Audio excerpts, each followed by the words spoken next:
Kita panjatkan puji syukur kehadirat Allah Subhanahu wa taala yang telah melimpahkan berbagai macam bentuk kenikmatan, baik nikmat zahir maupun nikmat batin, terutama nikmat iman dan Islam. Salawat dan salam kami haturkan kepada junjungan Nabi Agung, Nabi besar Muhammad sallallahu alaihi wasallam, yang telah membina umatnya dengan penuh rasa kasih sayang dan contoh yang patut kita ambil dalam kehidupan sehari-hari. Hadirin jamaah Masjid At-Taubah, kalau kita perhatikan di Indonesia ini banyak orang-orang itu mencampur adukan agama, Pak. Ya karena apa? Karena ulah dari para tokoh-tokohnya yang menyodorkan pernyataan tidak disertai dengan penuh tanggung jawab. Ya, jadi terjadilah sesuatu yang kelihatan acak adut, ya Pak ya, acak-acakan. Orang yang diberikan wewenang ngomong seenaknya. Nah ini yang menjadikan orang itu agama itu jadi tidak berfungsi lagi nantinya. Makanya ayat Al-Quran itu jelas. Sungguh dosa besar bagi mereka yang ucapannya aja itu yang baik-baik tapi perilakunya tidak baik. Ya kabura maqtan indallahi an taqulu ma la taf'alun. Ini kayak umpamanya ada pejabat yang bilang agama Islam itu agama import dari Arab gitu ya. Itu jelas itu. Dibilang Islam itu harus menyesuaikan. Apanya yang menyesuaikan? Nah ini parah, ini orang yang seperti ini masih dibiarkan. Agama budaya. Ditambah lagi yang sekarang itu ada yang faldo, Pak. Jadi orangnya nyentrik, Pak. Tapi ya seperti itu. Dia berpendapat tentang agama, dia mungkin belajarnya itu belajar sufi. Dia ingin meniru kayak Syekh Siti Jenar gitu. Jadi terus kepada hakikat. Dibilangnya apa? Kamu ketika sholat menghadap Tuhan, ingat Tuhan enggak? Kalau ingat Tuhan berarti kamu harus ketemu dulu gitu. Kalau enggak ketemu ya enggak bisa ingat seperti apa wujudnya. Ini Masya Allah. Ini ya sebenarnya mirip-mirip juga dengan orang tokoh yang menyatakan dengan bangganya orang yang memprediksi masa depan yang sebenarnya tidak pernah mengalami. Suruh mati dulu aja dia mestinya ya. Nah ini yang seperti ini. Yang sebelumnya juga banyak, Pak. Ada orang berada di gereja dengan membaca sholawatan. Nah itu juga jelas tidak dibenarkan. Terus ada lagi orang yang membawa patung dengan menyebutkan tola'al badru gitu. Ini menyesatkan sekali itu. Ya jadi inilah umat Islam itu harus kembali dan ikutilah para alim ulama yang memang benar-benar warasatul anbiya. Ya jadi para alim ulama yang warasatul anbiya, cirinya ya Pak ya. Cirinya ya kita harus tahu persis, Pak. Tahu persis bagaimana perilaku kesehariannya. Jangan kita kan kalau sekarang itu orang banyak yang ceramah yang dari jauh-jauh ya Pak ya. Yang dari jauh-jauh. Nah ini yang kadang-kadang tidak tahu perilaku kesehariannya. Nah ini harus tahu kesehariannya seperti apa. Diteruskan lagi juga demikian. perilakunya itu benar-benar enggak mengikuti kandungan ayat Al-Quran, enggak.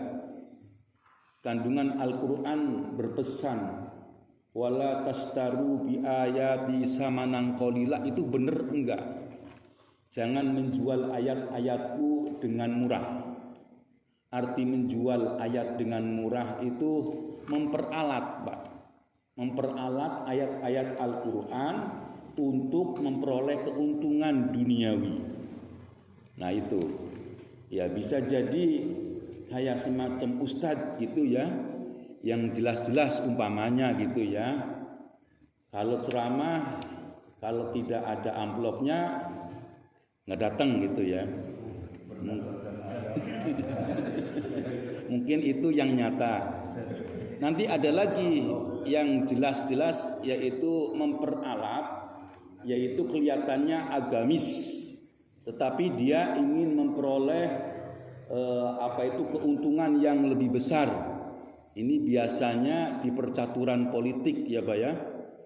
Orang yang suka nuduh politik identitas menjelang pemilihan umum mendadak jilbab gitu Pak ya. Mendadak gamis, mendadak rame ke tempat-tempat peribadatan, mendadak datang ke pesantren-pesantren yang kalau lagi nggak ada politik ya dicuekin. Bahkan ada aturan-aturan yang kelihatannya tidak mempermudah. Nah inilah keadaan umat Islam. Makanya umat Islam itu benar, hancur itu bukan oleh siapa-siapa, tapi oleh orang Islam sendiri. Ya jadi inilah yang harus dikembalikan, harus diingatkan kembali kepada Al-Quran, kembali kepada para alim ulama yang memang benar-benar hanya ingin memperoleh ridho Allah. Nah ini yang mestinya kita itu kembalikan. Hadirin jamaah Masjid At-Taubah yang saya cintai, mari kita teruskan kaji kita, yaitu surah Al-Ahzab. Al-Ahzab ini kategorinya adalah surah Madaniyah ya Pak ya. Surah Madaniyah. Jadi surah yang diturunkan setelah Nabi Muhammad hijrah ke Madinah. Kalau Al-Ahzab itu kalau diartikan kelompok-kelompok Pak, atau partai. Jadi kayak Hizbut Tahrir gitu Pak ya. Itu partai kemerdekaan. Hizbut Tahrir. Jadi kelompok ya, wadah-wadah. Nah itu Hizbul ya. Ya, Al-Ahzab ini juga ada yang mengartikan perang, yaitu nama salah satu perang, sama dengan perang Khandaq. Jadi perang Parit ya. Jadi kenapa dinyatakan perang Parit? Inilah strategi Rasulullah ketika Rasulullah itu diperangi oleh kalau zaman sekarang itu artinya tentara sekutu Pak. Tentara dikeroyok Pak oleh suku-suku yang ada di Arab sana. Ya, jadi ada Yahudi, ya, suku Yahudi, ada beberapa, dan suku Quraisy sendiri. Itu jumlahnya itu sampai 10.000 mereka itu. Umat Islam hanya 3.000. Nah ini, jadi untung disitulah ada usul dari Salman Al-Farisi. Jadi Khandaq itulah usulan dari Salman Al-Farisi. Saya yakin ingat ya Pak ya. Salman Al-Farisi itu kan orang yang mencari-cari kebenaran, yang dia itu ketemu dengan pendeta.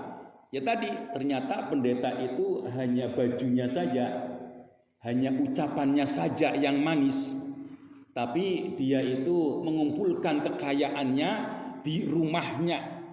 Jadi ada orang yang memberikan hadiah, ada orang yang bersedekah, orang yang itu tidak diberikan untuk tempat peribadatannya, tetapi dia timbun sendiri. Ketika dia mati, Salman mengetahui karena dia itu dekat dengan dia, selalu mengikuti. Banyak orang yang nangisinya, tetapi Salman tidak nangis. Oh, tidak tahu mereka itu bahwa dia itu sesungguhnya memperalat agama. Alat itu hanya sebagai alat untuk memperoleh kekayaan, menimbun. Terus dia itu belajar lagi kepada pendeta yang lain. Ketika datang kepada pendeta yang lain, nah kalau ini benar. Ketika dia itu datang ke situ, ya pendeta itu melaksanakan peribadatan sebagaimana mestinya. Dan ada pernyataan yang disampaikan kepada Salman. Nanti ada seorang nabi yang nanti sebagai nabi terakhir. Cirinya ini, ingat pada saya cirinya. Kalau diberikan sesuatu, kalau dengan atas nama sodako, dia tidak akan makannya. Hanya untuk para sahabatnya. Tapi kalau dia itu memberikan, orang itu memberikan kepadanya dengan pernyataan hadiah, maka akan dia makan dan akan dibagikan kepada para sahabatnya. Karena seperti itu, lama kemudian pendeta itu mati, meninggal, maka dia pun mencari yang namanya orang mempunyai ciri seperti ini. Dia dengar ada seorang utusan yang berada di Madinah. Ya waktu itu ya Madinah diubah oleh Rasulullah yang dulunya Yasrib. Nah, dia mendengar ada seorang nabi di sana, maka dia pun mendatanginya. Ketika mendatangi ke sana, dia dengan kekayaan yang ada dirampok. Maka dia pun ketika datang di Madinah, dia menjadikan dirinya itu sebagai budak. Nah, ketika dia itu memperhatikan Rasul dan para sahabatnya, oh ini mungkin. Tapi dia masih kekeh dengan pedomannya. Kalau dia diberikan sedekah dimakan bukan Nabi. Kalau dia diberikan hadiah mau makan dan dibagikan kepada para sahabatnya berarti Rasul. Dia kumpulkan kekayaan, dia kumpulkan dari majikan, ya dari majikannya, nah dikumpulkan, datang kepada Rasul. Ya Rasul, ini sedekah untukmu. Oh iya, saya terima. Memperhatikan dia itu si Salman itu. Setelah memperhatikan, oh iya benar, dia tidak mengambil secuil pun. Yang namanya sedekah itu tidak diambil. Suatu ketika dia kumpulkan lagi, datang kepada Rasul. Ya Rasul, ini hadiah untukmu. Maka ketika itulah dia pun ikut makannya. Jadi kalau sedekah dengan hadiah beda ya Pak ya. Kalau sedekah itu memberikan cuma-cuma saja, yang tidak ada alasan, udah itu sedekah. Kalau hadiah itu karena mempunyai sesuatu yang pantas dihargai. Umpamanya ada yang jaga masjid di sini gitu ya. Terus dia itu memperhatikan masjid kok kayaknya nyaman, enak untuk ibadah. Itu kategorinya menghadiahkan. Ini kamu saya hadiahi karena kamu sudah memperhatikan masjid gitu. Nah itu beda. Nanti umpamanya ada muadzin, terus dia tuh tidak meminta bayaran, tidak meminta harapan apa-apa. Setiap waktu datang kumandangkan azan, Allahu Akbar, Allahu Akbar. Bangun jam 3, as-salatu khairum minan naum. Enggak ada yang memberikan upah, tidak ada yang memberikan apa-apa. Lihat, oh orangnya itu, biar nanti kalau saya punya duit saya berikan hadiah. Nah itu beda. Jadi memberikan karena ada prestasi yang pantas dia itu beri. Jadi bukan pemberian yang cuma-cuma. Jadi beda. Ya walaupun hakikatnya sama kelihatannya, tetapi ketika diniatkan berbeda.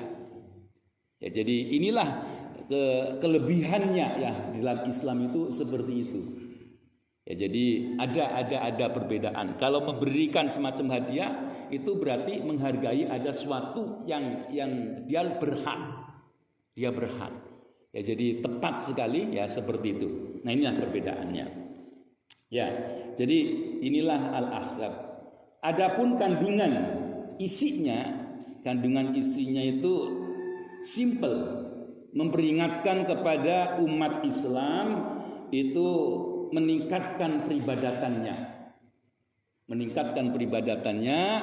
mengokohkan keimanannya. Ya, di samping nanti ada beberapa yang berkaitan dengan perang. Ya, dengan perang itu ada beberapa ayat di dalam surah ini.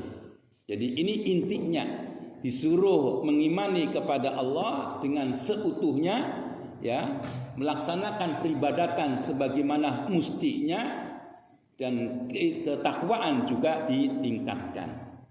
Yuk kita teruskan. A'udzu billahi minasy syaithanir rajim. A'udzu billahi minasy syaithanir rajim. Bismillahirrahmanirrahim. Bismillahirrahmanirrahim. Ya ittaqillaha wa la tuti'il kafirina wal munafiqin.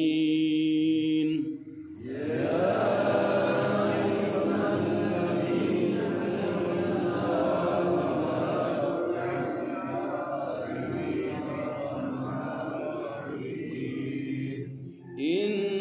innallaha kana aliman hakima.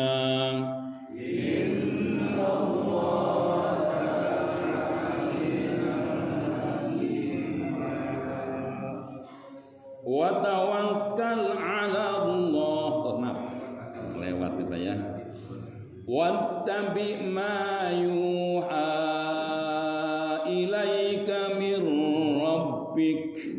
Wattabi ma yuha ilaika mir rabbik. Innallaha kana bima ta'maluna khabira.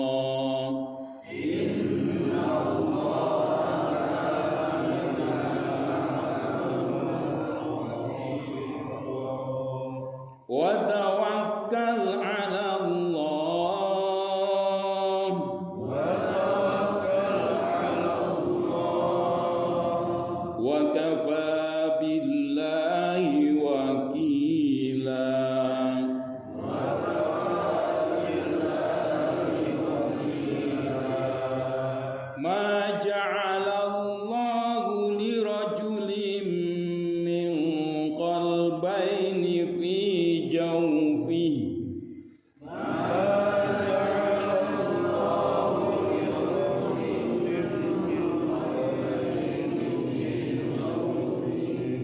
Wa ma ja'ala azwajakumul lati tudhahiruna minhunna ummatikum.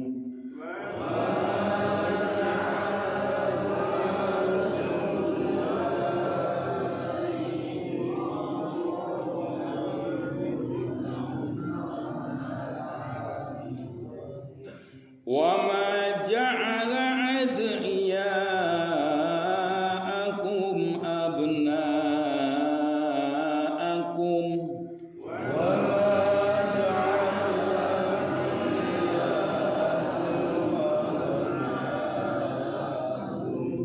dzalikum qaulukum bi afwahikum.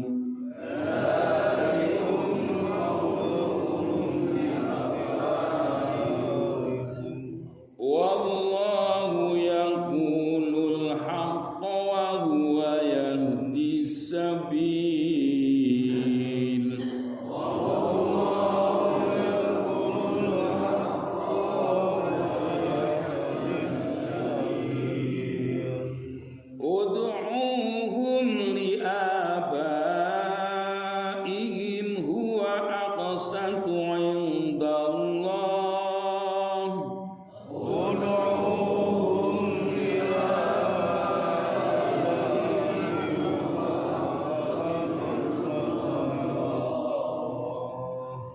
Fa in lam ta'lamu aba'ahum fa ikhwanukum fid din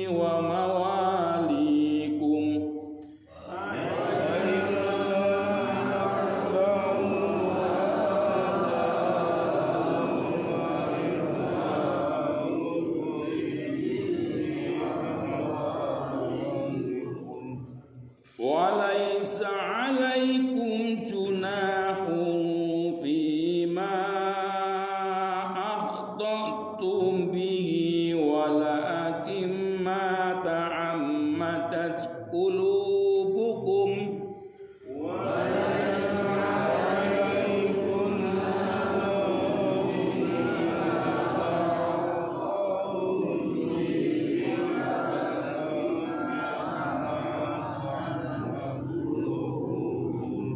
wa kana Allahu ghafurar rahima.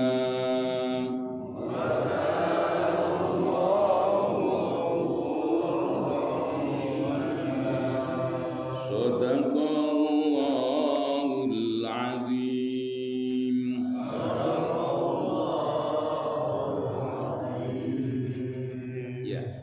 Ya ayyuhan nabiyyu taqillaha wa la tuti'il kafirina wal munafiqin innallaha kana aliman hakima. Ya ayyuhan nabi, hai nabi. Ini kalau baca, kalau tidak disambung itta ya. Ittaqillah kan ada ya, kalau di di khutbah ittaqullah. Jadi kalau ittaqullah itu untuk banyak ya, untuk banyak. Nah di sini karena fokusnya itu kepada Nabi, hai Nabi ittaqillah. Ini sasarannya ya Pak ya, ittaqillah, bertakwalah kepada Allah. Wala tuti'il kafirin, jangan mengikuti orang kafir, wal munafikin, dan orang-orang munafik. Innallaha, sesungguhnya Allah, karena keberadaan Allah aliman hakima, yaitu zat yang maha mengetahui dan bijaksana. Jadi ini sering saya sampaikan ya Pak ya. Kalau Al-Quran ini adalah nasihat, isinya itu nasihat, dan ini adalah firman Allah. Kalau di sini ditujukan kepada Nabi, ya ketika kita membaca berarti kita. Kalau diasumsikan, Mbak. Ya jadi ketika Allah itu berfirman, itu yang menasihati kepada kita. Jadi di sini katakan kita yang membaca, namanya umpamanya Usman, berarti hai Usman ittaqillah. Ya jadi yang dinasihati itu yang membaca. Kalau orang itu sering membaca Al-Quran, berarti sering dinasihati oleh Allah. Kalau orang itu sering dinasihati oleh yang lebih tinggi, maka ada sesuatu yang meresap, ya setidaknya walaupun sedikit gitu ya, itu ada. Ya kalau kita itu dinasehatin oleh teman, mungkin biasanya biasa-biasa aja, biasanya. Tapi kalau kita itu dinasehati oleh seorang alim, maka akan terketuk. Oh iya, dia itu orang alim. Kalau kita dinasehati oleh orang, katakanlah waliullah, maka kita pun sangat hormat. Apalagi Allah. Ya, ini sudah barang tentu ada yang ada di dalam hatinya itu adalah keimanan. Jadi kalau kita lihat di sini, ittaqillah, bertakwalah kepada Allah. Bertakwa kepada Allah itu seperti apa sih? Memang kalau kita artikan, takwa itu artinya adalah takut, Pak. Ya takut. Perlu diketahui, takut itu tergantung apa yang ditakuti. Kalau yang ditakuti itu kita akan ada bencana, maka kita disuruh menghindar. Seperti itu. Kalau yang ditakuti harimau, kita harus jauh dari harimau. Nah itu kalau kita itu menyikapinya itu kepada takut sesuatu itu seperti itu. Tapi apakah sama takut kepada Allah itu sama dengan ketika kita ketakutan terhadap bencana? Ketika kita ketakutan terhadap hewan? Tidak. Ya. Kalau takut kepada Allah, kita malah mendekat, Pak. Taqarrub ilallah. Nah itulah orang yang takwa, orang yang takut kepada Allah. Jadi kalau orang itu takwa kepada Allah, ketika dikumandangkan azan, setidaknya dalam hatinya itu iya masuk waktu. Siap saya mau sholat. Setidaknya seperti itu. Nanti ya memang ada beberapa bentuk sikap dari takwa itu banyak bentuknya. Ketika ada azan dikumandangkan, ada orang yang lari bergegas. Ada orang yang sudah menunggu waktu masuk. Nah, itu ada yang seperti itu. Ada yang bilang ya nanti. Ada juga yang nembak terus ya Pak ya. Tar gitu ya. Nah, ini yang bahaya ini. Yang nembak ini yang bahaya. Ya, jadi ada sih keimanannya, tetapi ya seperti itu. Ya makanya kalau orang takwa, takut kepada Allah itu disuruh mendekat. Kalau arti istilahnya imtisalu awamirillahi wajtinabu nawahihi. Jadi merealisasikan semua perintah Allah dan menjauhi semua larangan-larangannya. Nah, itulah takwa. Ya, jadi inilah takwa itu seperti itu. Nah, ini sudah dijelaskan. Kita tahu bahwa dalam hidup itu ada hidup yang sifatnya hubungan dengan Allah, ada juga yang sifatnya itu dengan sesama kita. Sesama kita itu bisa jadi sesama muslim, bisa juga kepada orang non-Islam. Ya, kepada orang Islam. Jadi di sini dinyatakan wala tuti'il kafirina wal munafikin. Jangan engkau mengikuti orang-orang kafir dan orang-orang munafik. Kalau kafir itu jelas Pak.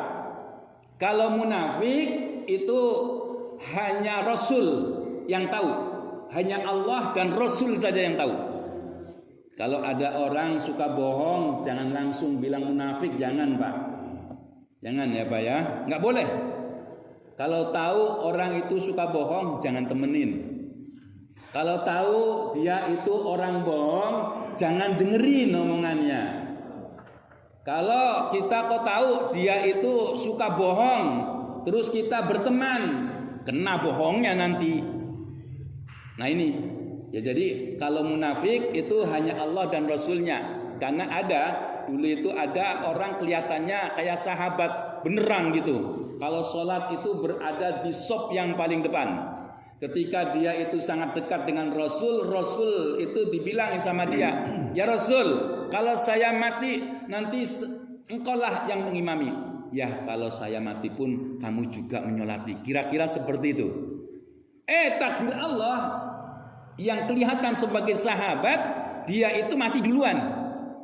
Nah anaknya, ini kalau anaknya itu anak yang benar-benar sahabat, yang benar-benar beriman kepada Allah dan Rasulnya, datang kepada Rasul, ya Rasul, ini ada tulisan di bawah bantal, ayahku itu ada perjanjian dengan engkau. Apa itu? Oh ini tulisannya, kalau aku mati nanti yang imami Rasul. Karena seperti itu maka Rasul pun mengiyakan. Ketika mengiyakan, si anak itu kembali dicegat oleh malaikat. Stop ya Rasul, dia adalah orang munafik. Nah ini, jadi yang tahu itu hanya Allah dan Rasulnya. Rasul pun itu diberitahu. Kita nggak boleh mudah dengan pernyataan munafik lu. Jangan dengan mudah, jangan ya Pak ya. Karena ada sesuatu pernyataan begini Pak. Ini kalau dikiaskan gitu Pak ya, ini kaidah. Menyatakan ada orang non-Islam menyatakan saya mau berislam, belum menyatakan Islam. Tapi ada orang Islam menyatakan saya lusa akan murtad, itu juga sudah murtad Pak. Hari itu juga sudah murtad, udah keluar dari Islam. Nah ini beda ya Pak ya. Makanya kita harus hati-hati ucapan sesama muslim itu jangan sampai kita itu dengan pernyataan-pernyataan yang tidak baik. Jadi ini juga nanti ada Pak. Kalau kita itu ada orang non-Islam. Orang non-Islam itu kan dia di kategorinya ya kafir itu ya Pak ya. Apakah kita boleh menyatakan laknatullah? Enggak boleh Pak. dengan menyatakan ada namanya si fulan, kebetulan dia orang non Islam, terus menyatakan fulan laknatullah engkau, enggak boleh. Jadi kalau dengan pernyataan yang umum yang nyata, padahal dia nggak tahu apakah si fulan itu nanti memperoleh hidayah atau tidak gitu kan. Nah itu makanya hati-hati.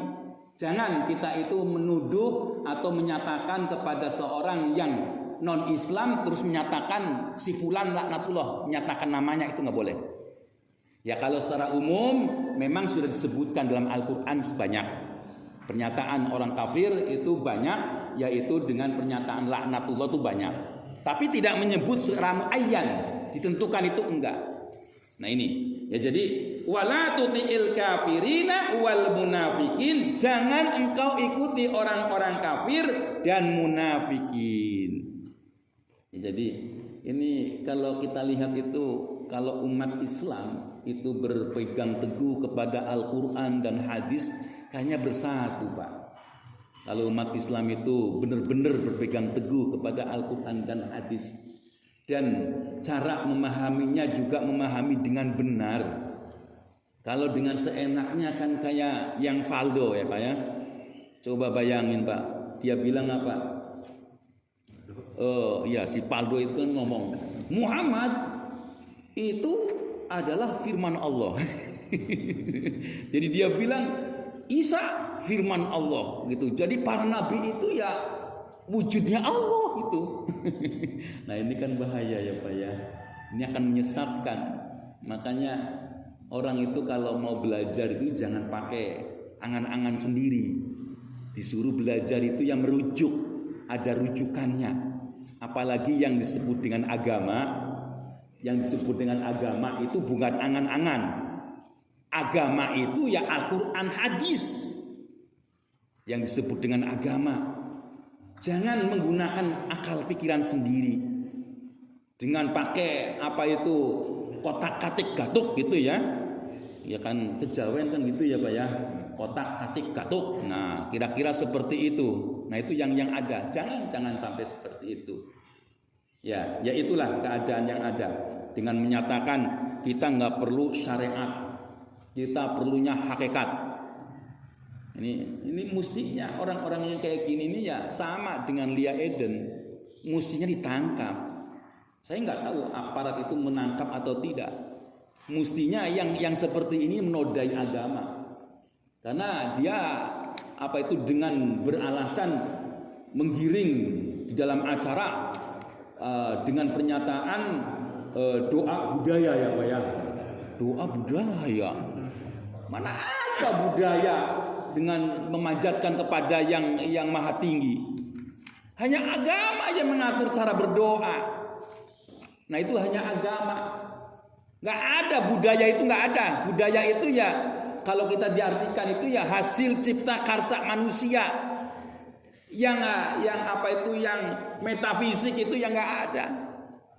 Yang namanya budaya itu yang kelihatan. Hasil cipta karsa manusia ya kayak patung itu budaya itu kelihatan kan. Jadi umpamanya lagi kayak seni pencak, nah itu juga budaya. Ya. Jadi seni-seni yang ada yang dipentaskan untuk hiburan itu budaya. Jadi jangan disamakan dengan doa. Ya doa itu mempunyai aturan masing-masing. Agama Islam cara berdoa ada tata caranya. Ya bila perlu mendekatkan diri dulu kepada Allah dengan saum, dengan berpuasa, dengan bersedekah, dengan sholat. Nah itu caranya kalau mau berdoa seperti itu. Nah orang lain apakah seperti itu sama? Terus pernyataan Tuhannya juga beda. Ya pernyataan Tuhannya beda, keyakinannya beda, cara menjawabnya pun beda. Kalau dalam Islam Allah menjawab itu dengan beraneka ragam. Ada yang seperti yang dipintakan oleh manusia, ada yang Allah gantikan dengan yang lain, ada yang Allah itu simpan nanti untuk di akhirat, simpanan itu doa. Jadi ada bentuk-bentuknya itu seperti itu. Ya tidak seperti anggapan agama lain tentu berbeda. Nah ini. Ya itulah, karena contoh-contohnya itu tidak jelas. Ada doa bersama gitu ya. Makanya orang-orang yang yang sesat dan menyesatkan itu ya kira-kira seperti itu, niru-niru gitu. Niru-niru. Nah itulah, karena itu kembali pernyataan kabura maqtan indallahi an taqulu ma la taf'alun itu benar. Orang-orang alim yang pernyataannya saja baik, perilakunya tidak ada, itu yang berbahaya. Wattabi' ma yuha ilaika mir rabbik innallaha kana bima ta'maluna khabira. Wattabi, ini masih kepada Rasul. Wattabi, dan ikutilah hai Rasul. Ma yuha, ya kalau ini yang lagi baca ya yang wattabi, hai jamaah Masjid At-Taubah, ikutilah mayuha, apa-apa yang telah Allah wahyukan ilaika kepadamu. Tapi ilaika di sini tetap Rasul ya Pak ya. Ya jadi perintahnya itu intinya itu kepada kita. Ilaika kepadamu Rasul, kepada Muhammad, mir rabbik dari Tuhanmu. Innallaha kana bima ta'maluna khabira, bahwa sungguhnya Allah dengan segala sesuatu yang kita perbuat itu Maha mengetahui. Nah itulah Allah. Ya jadi kalau zaman sekarang kok enggak percaya Allah itu maha kuasa, Allah itu akan memberikan catatan-catatan kita yang digambarkan kalau orang-orang ahli surga yaitu menerima dengan tangan kanannya, kalau orang-orang yang ahlun nar yaitu menembus dadanya ke belakang, kok enggak percaya, itu keterlaluan. Karena sudah dibuktikan dengan adanya CCTV ya Pak ya. CCTV itu bisa ketahuan jam berapa, hari apa, siapa yang berbuat. Nah itu kelihatan. Nah itu CCTV. Nah apalagi CCTV-nya Allah.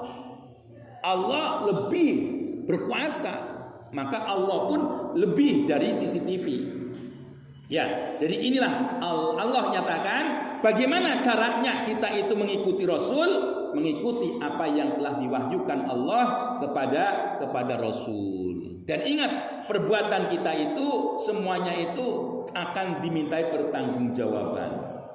Wa tawakkal 'ala Allah wa kafa billahi wakila.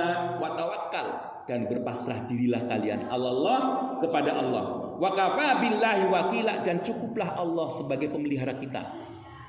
Ya, jadi cukuplah Allah itu yang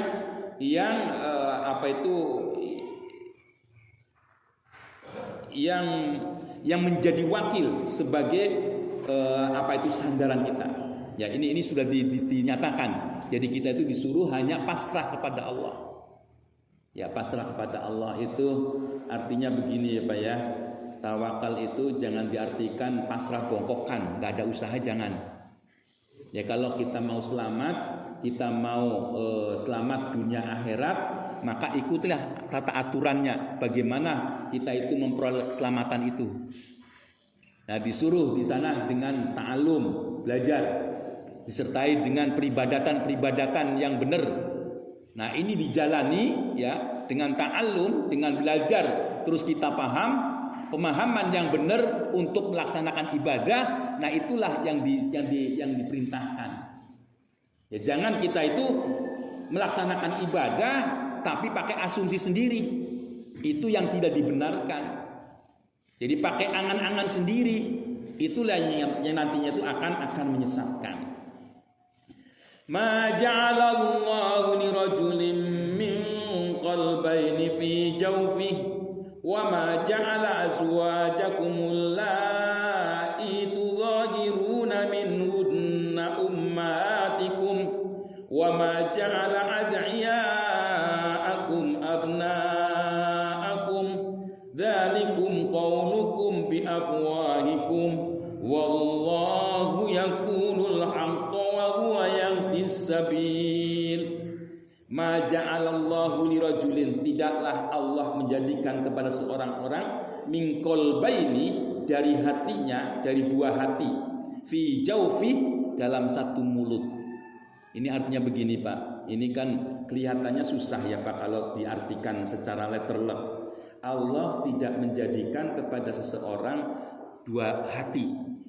Dua hati itu tidak mungkin. Ya Allah itu menjadikan hati cuma satu. Jadi artinya kalau dalam tafsir itu tidak mungkin Allah menjadikan seseorang dengan pernyataan mukmin dan kafir. Itu nggak mungkin. Itu artinya itu. Jadi kalau hati dia mukmin ya mukmin saja. Kalau dia itu kafir ya kafir. Nggak ada dalam hati itu, di dalam diri seorang itu ada mukmin, ada keimanan, ada kekafiran, nggak ada. Ya, jadi ini artinya dalam satu mulut. Wa ma ja'ala azwajakumul lati tudzahiruna minhunna ummahatikum, dan tidaklah menjadikan suami-suami kalian yang telah mendiharkan minhunna darinya ummahatikum, yaitu seperti ibu-ibumu. Nah ini berkaitan banyak dengan fikih Pak. Jadi zihar itu kalau diartikan itu pundak Pak. Jadi kalau diartikan pundak, dan ini sebenarnya adalah tradisi orang jahiliyah. Jadi kalau orang jahiliyah itu menyatakan demikian, kok pundakmu seperti ibumu atau seperti ibuku. Nah itu menjadikan perceraian. Itu kalau menurut kebiasaan orang-orang jahiliyah. Ini yang kebanyakan salah paham ya Pak ya. Salah paham dibilangnya ini sudah termasuk kategori cerai. Bukan Pak, bukan. Ini yang salah kaprah. Jadi zihar itu menyamakan istri dengan orang lain. Dengan orang lain itu bisa jadi dengan orang tua, ya biasalah kalau orang itu kan dulunya muda, terus lama-kelamaan keriput gitu ya. Setelah keriput terus bilang, kok kamu kulitnya kayak nenek saya. Itu zihar Pak. Itu kalau zaman jahiliyah itu cerai. Jadi putus. Jadi ini kalau di dalam Al-Quran, di dalam ajaran Islam tidak demikian. Ini yang salah paham. Kadang-kadang itu cerai, bukan. Karena apa? Ini sengaja saya ambil dalam surah Al-Mujadalah ayat 3. Nah ini ketika ada orang dulu itu ada namanya itu perempuannya namanya Laila. Nah terus si suaminya itu bilang kepada si istrinya bilang begini, kamu seperti ibuku begitu, keriputmu, pundakmu, kira-kira seperti itu. Karena seperti itu maka dia pun datang kepada Rasul. Ya Rasul, suamiku bilang aku ini seperti nenek, aku ini seperti ibunya. Bagaimana hukumnya Rasul gitu? Rasul tidak langsung menjawab. Ya, tidak ada jawaban dari saya. Nanti dah gitu, saya tunggu gitu. Nah, karena seperti itu maka turunlah ayat yang menyatakan walladzina yudhahiruna min nisaihim summa ya'uduna lima qalu fatahriru raqabah min qabli ayyatamassa. Waduh. Bentar ya Pak ya. Min qabli ayyatamassa dzalikum tu'aduna bihi wallahu bima ta'maluna khabir. Jadi dan orang-orang yang mendiharkan istri-istrinya kemudian dia ingin kembali, ya, karena ucapan tersebut fatahriru raqabah, maka dia harus membebaskan budak Pak. Nah ini kalau di ayat ini dinyatakannya seperti itu. Qabla ayyatamassa, sebelum dia itu menyentuhnya. Kalau dalam bahasa Arab itu Pak, itu kalau massa itu nyentuh. Kalau ayyatamassa itu saling nyentuh Pak. Sama dengan lamasa itu juga nyentuh. Tapi kalau ayat Al-Quran itu aulamastumun nisa. Jadi kalau aulamastumun nisa itu nyentuh. Tapi kalau aulamastumun nisa itu nyentuh yang semacam ada rasa seneng, ada rasa sir. Nah, kalau di dalam beberapa penjelasan yaitu jima. Ya, di dalam penjelasan itu jima, bersenang-senang suami istri, kira-kira seperti itu. Nah, kalau kamu sudah menyatakan bahwa istrimu itu seperti itu, maka kamu harus membebaskan budak. Satu, hati-hati ya Pak ya. Ucapan laki-laki itu hukum Pak. Ucapan laki-laki itu hukum. Kalau ucapan perempuan itu enggak hukum. Walaupun si istri itu bilang cerai, enggak bakalan cerai. Kecuali si suami bilang, ya saya ceraikan. Nanti cerai pun ada istilah cerai 3 talak, ya talak 3, ada cerai yang disebut dengan cerai roj'i. Jadi ada cerai yang tidak boleh dinikahi langsung, harus dinikahi oleh orang lain lagi. Kalau dia cerai boleh kembali. Nah itu kalau cerainya itu talak 3 ya Pak ya, talak 3 istilahnya. Susah ya Pak ya.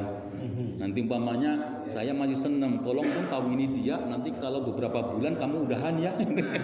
Kayaknya nggak ada ya Pak ya. Nanti dinikahi terus enak kok terusin sorry ya. Repot gitu. Ya ini.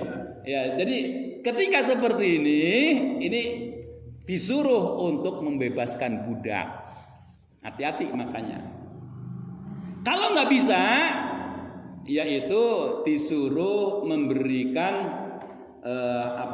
makan, kayak puasa Pak, kayak kafarat puasa. Itu di beberapa pendapat ulama memberikan makanan ya kira-kira kalau 1 hari itu 2,5 kilo apa berapa gitu ya, ataupun 1 liter ditambah lauk dan pauknya dan sebagainya kali 60. Nah itu ada pendapat ulama yang bilang seperti itu. Ya jadi enggak menjadikan batalnya nikah itu enggak. Cuma disuruh menjadi ada kafarat, ada denda yang harus dijalani. Nah ini orang-orang yang ucapannya itu tidak bisa direm. Maksudnya apa? Maksudnya itu menjaga kehormatan seorang perempuan. Makanya datangnya Islam itu perempuan itu dihormati. Bukannya tidak dihormati, diangkat, dihormati, tidak dilecehkan, tidak mudah dengan ucapan-ucapan itu tidak. Inilah Islam itu mengangkat derajat dari seorang perempuan. Wa ma ja'ala adiyaakum abnaakum. Nah, ini Allah, ini juga ada pernyataan, ini kalau ini kasusnya yaitu anak angkat ya Pak ya. Anak angkat itu tidak menjadi anak kandung. Ingat yang punya anak angkat, nggak ada anak angkat itu mewarisi nggak ada, ya nggak ada ya. Walaupun dia tidak punya anak, ini diberikan kepada dia nggak boleh. Ya, kecuali wasiat, kecuali hibah, beda ya Pak ya. Umpamanya saking dekatnya, ini sudahlah ini buat kamu ya. Tapi yang lain itu menjadi yang ada hubungan darahnya, bisa jadi kakaknya, bisa jadi ibunya, bisa jadi bapaknya dan seterusnya yang ada hubungan darah kalau waris mewarisi. Ya jadi ini sebenarnya dicontohkan oleh Rasul. Ada seorang dipelihara namanya Zaid bin Harisah Pak ya. Kalau Zaid bin Sabit itu kan yang nulis Al-Qur'an. Ini Zaid bin Harisah itu menjadi anak angkat Rasul. Ketika disuruh pulang dia nggak maunya dengan Rasul. Sampai dia itu nikah. Nah ketika nikah terus dia cerai. Nah makanya anak perempuan istri Zaid bin Harisah itu dinikahi oleh Rasul itu sebagai contoh bahwa anak angkat itu tidak seperti anak kandung. Jadi jangan samakan ya Pak ya, jangan samakan. Jadi anak kandung beda dengan anak angkat, jangan disamakan, tidak boleh. Jadi itu hanya pengakuan kalian. Ya di sini dzalikum qaulukum bi afwahikum, itu hanya pengakuan kalian saja. Nah ini ya jadi wallahu yaqulul haqqo wa huwa yahdis sabil. Allah lah yang pernyataannya, firman-Nya itu nyata dan dialah yang memberikan petunjuk. Ud'uhum li abaihim huwa aqsatu indallah. Nah, ini diingatkan. Kalau manggil anak angkat, sebut juga bapaknya, ya. Kalau ada orang yang mohon maaf ya, kayak di Indonesia ini kan ada orang ya yang ngambil dari rumah sakit dari kecil, dari masih bayi merah gitu ya. Itu kan biasanya ada penjelasan di sana itu bapaknya siapa. Jangan dirahasiakan. Apalagi kalau nanti anaknya perempuan, itu walinya siapa? Loh, kalau walinya itu yang jadi orang tua angkat, nggak sah. Hati-hati. Ya, jadi ini makanya harus dijelaskan.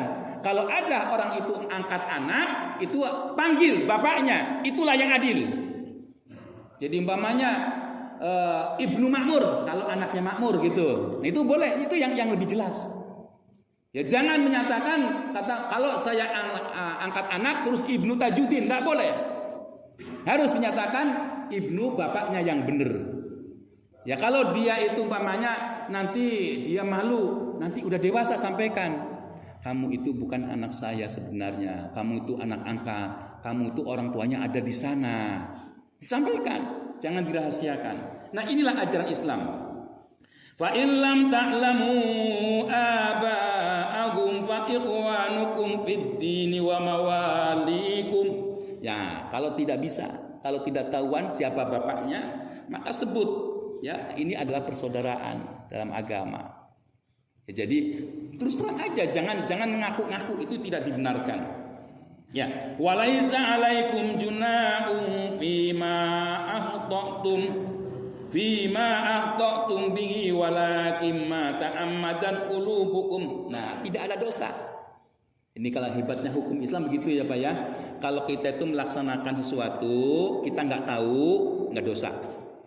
Sama sering saya sampaikan, kalau di suatu pedalaman tidak ada dakwah Islam, dia melaksanakan animisme, dinamisme dan seterusnya, mati, masuk surga Pak. Masuk surga. Kalau memang belum ada dakwah Islam. Tapi mungkin nggak sekarang Pak. Nggak mungkin ya Pak ya. Yang dikhawatirkan dia itu sengaja. Wa kana Allahu ghafurar rahima. Nah itulah Allah tunjukkan bahwa Allah itu Maha Pengampun dan Maha Pengasih. An-nabiyyu aula bil mu'minina min anfusihim wallahu a'lamu bis-shawab. Itulah yang dapat sampaikan di pagi hari ini. Sudah barang tentu yang benar datangnya dari Allah, yang salah dari saya semata. Wabillahi taufiq wal hidayah wal 'afwu minkum. Wassalamualaikum warahmatullahi wabarakatuh.